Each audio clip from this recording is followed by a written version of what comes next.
కూటమి ప్రభుత్వం వచ్చాక పల్లెల్లో సమగ్రామాభివృద్ధి, గ్రామాలు అభివృద్ధితో పాటు కలకలలాడుతున్నాయి.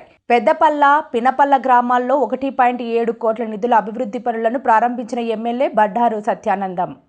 17 మంది మహిళలకు ఇళ్ల స్థలాలు, పట్టాలు పంపిణీ. కూటమి ప్రభుత్వం అధికారంలోకి వచ్చాక పల్లెల్లో సమగ్ర అభివృద్ధి జరుగుతుందని కొత్తపేట ఎమ్మెల్యే బండారు సత్యానందరావు పేర్కొన్నారు. డాక్టర్ బిఆర్ అంబేద్కర్ కోనసీమ జిల్లా కొత్తపేట నియోజకవర్గం పరిధిలో 6 మండలం పెద్దపల్ల, పినపల్ల, సందిపూడి గ్రామాల్లో 1.7 కోట్ల నిధులతో పలు అభివృద్ధి పనులను ఆయన కొత్తపేట జనసేన ఇన్ఛార్జ్ బండారు శ్రీనివాస్తో కలిసి ప్రారంభించారు. ఈ సందర్భంగా ఆయన మాట్లాడారు.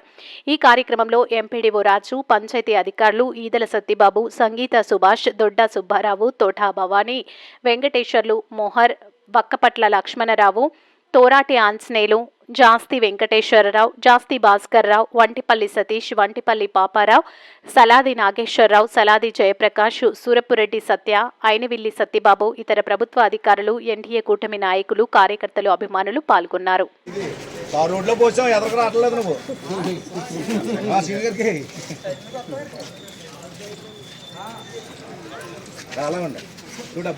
అట్లే మీరు ఇలా వచ్చేయండి, ఆర్తి ఇచ్చేసి మీరు ఆ లేడీస్ అందరూ ఇలా వచ్చేయండి.